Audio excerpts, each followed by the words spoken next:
Bwana, mambo vipi? Karibu tu review game ya Galatasaray dhidi ya Liverpool. Game ambayo ilionekana kuwa end to end na iliisha kwa bao moja kwa sifuri, bao la Mario Lemina lililotokana na mpigo wa corner kick.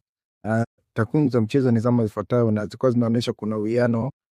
ambao ulikuwa hujaachana sana kati ya Galatasaray na Liverpool. Na hivi hapa ndio vikosi vya timu zote mbili. Galatasaray pamoja na Liverpool ambao viliweza kuanza mechi ya leo, na golini tumeona Mamadashvili ambaye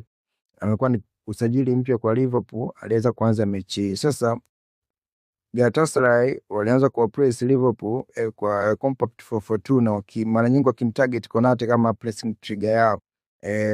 Gabriel Sara ndo alipewa jukumu la kwenda kumtrack Konate asirudishe mpira kwa kipa na kummark, ambayo ilimfanya Konate apige mipira ya juu ambayo Galatasaray wanaonekana vizuri sana kuishinda mipira, kitu ambacho kilifanya Liverpool waipitisha mipira mingi kwa Van Dijk ambaye alikuwa anamkuta Gravenberch katikati, na mpira kwa kifika kwa Mo Salah alikuwa anataka control eneo la half space hapo, ukifanya link up yeye na Ekitike pamoja na Szoboszlai ambao wanaweza kufanya hizo underlapping runs, na kidogo walipo Liverpool kwa dakika za mwanzo goli ambalo move ambayo ilitengenezwa na tukamwona Florian Wirtz anaenda kukosa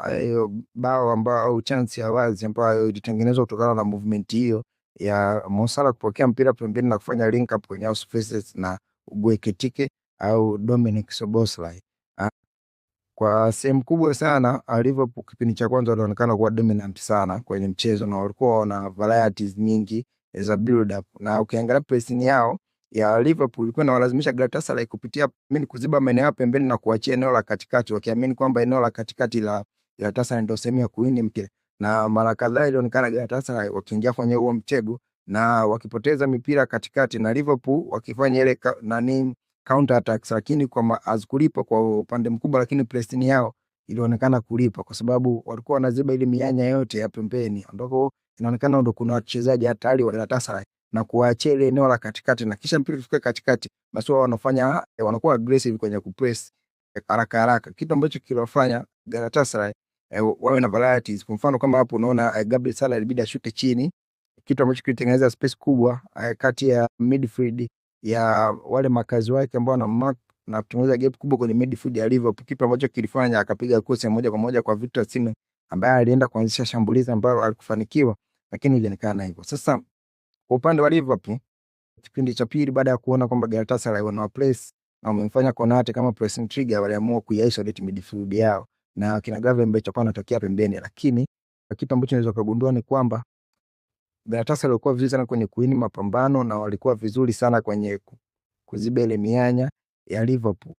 kitu ambacho kilifanya wakaondoka na hiyo bao moja kwa bila, na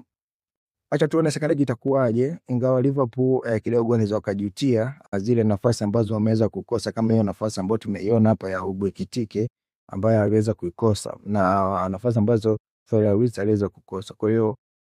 tuendelee kukaa kwenye hii page, tuendelee kuona namna ambavyo hizo games zitakuwa zinaenda, tutakuwa tunachambua moja baada ya moja. Shukrani.